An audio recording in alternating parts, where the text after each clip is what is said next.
Chapter 6. The Vicissitudes of Fortune.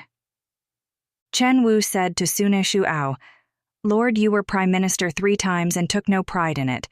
3 times you were removed from this position and did not show disappointment. In the past I did not quite trust you, but now I see how regularly and calmly your breath passes through your nostrils. How can you thus control your mind?" To this, Sune Shuao replied, "Wherein did I excel others? When I was elected to the office, I thought it ought not to be refused. When the office was taken away from me, I thought it ought not to be retained. I considered that the fact of receiving or losing did not make me what I am, so there was no reason for disappointment. That was all. Wherein did I excel others? And besides, I did not know whether the honor was meant for my high position or for my person. If it devolved on my position, it was not meant for me. If it was for me, it had nothing to do with my position.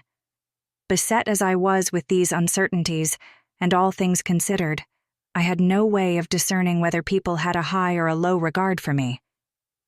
When Chengni heard about this, he said, "Not even the greatest sage could completely describe the true Hu-man beings of old, who could be neither tempted to extravagance by the most beautiful things, nor overpowered by the most dangerous criminal. Neither the Emperor Fu He nor Huang Ti could compel them to friendship. Their deepest selves could be affected neither by life nor by death, even though both are important events, and even less could rank or gain affect them. With such a nature, they could pass through the Tai Mountain without obstruction, plunge into the deepest pool without getting wet, and occupy the lowest, most insignificant position without being humiliated. Theirs was the plenitude of heaven and earth. The more they gave to others, the more they had left for themselves." This quotation from the works of Chuang Tzu deals with the ups and downs of fortune that so often occur in the lives of dialectical human beings and can so completely alter their circumstances. The hero of the story seems to be someone who is engaged in the process of soul rebirth. His sublimity of soul kept him from exulting when he became prime minister, and from feeling disappointed when he had to relinquish the position. He carried out his social obligations and stepped down from his office when the time had come. His inner task was not in any way affected by all this. "I considered," he said, "that receiving or losing did not make me what I am, and that there was no reason for showing disappointment. That was all." Indeed, he had risen above the vicissitudes of fortune and accepted each situation as it presented itself from day to day, and his soul's serenity remained undisturbed. But let us now consider the situation of a person whose state of being does not allow him to rise above the vicissitudes of fortune, but who is fully involved in it and party to it. If such a person were to adopt an attitude similar to that of the ex-prime minister, it would simply be a lie, an act, and not at all in keeping with the reality. As long as the heart is not yet cleansed of its impurities, and tranquility cannot yet prevail in the soul, the ups and downs of experience carve deep grooves in our lives, sometimes striking us like hammer blows. Now, in a situation like this, can one say, "I don't care. I'm above all that. It leaves me cold." Not so much as my little finger is going to react? Decidedly not. And if a person does, it proves either that he has not understood, or that he does not want to understand anything about the causes of his experience, and refuses to accept the consequences. Such an attitude is proof of stupidity, or pride, or self-preservation, or a combination of the 3. If you make a mistake and the Brotherhood corrects you, and such corrections always come through experience, you ought to accept the correction with humility and thankfulness, resolving to learn the lesson and accept all its consequences.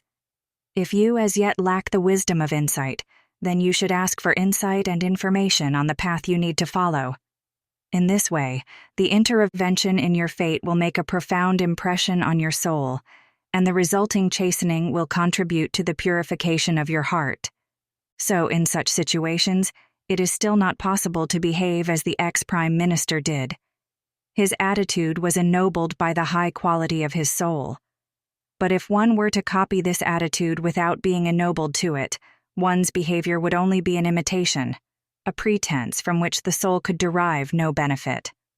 On the contrary, your behavior would cause the buildup of even worse tensions, leading to explosions of fate which could ultimately shatter you, possibly to such an extent that for some time to come, you would no longer have a spark of energy left for any worthwhile advancement on the path. Every pupil is occasionally inclined to imitate the teachings given to him by the school, and so can easily delude himself into believing that he has long since arrived. But the holy language always gives strong warnings against such behavior. In the story about Sunishuao, he says that a person who is engaged in the process of soul rebirth is immune from danger and cannot be overpowered by the most dangerous criminal. But one needs to remember also that if for whatever reason one's pupilship is only an imitation, one will be liable to fall prey to the first criminal encountered. These are facts you need to face, accepting that you still have much to learn from experience, and behaving in a way which reflects that acceptance. Having read this, it may be that fear is disturbing your soul. For you may be thinking that, as long as I have not overcome all the impurities of my soul, and therefore have a great deal to learn from experience, I will remain vulnerable to by all kinds of depredations, to attacks from the reflection sphere, for instance. But that doesn't need to happen at all. If you begin to walk the path and obey the law of the kingdom in all humility, profoundly aware of your weakness, then your weakness will be neutralized, enfolded in the strength of the gnosis. If in the distress of your experience you reach out for help, your hand will be grasped. However, if someone says, "I will act as if I do not need help," he will not evoke the experience of help, but rather the experience of downfall. Let us use the story of Sunishuao to deepen our insight.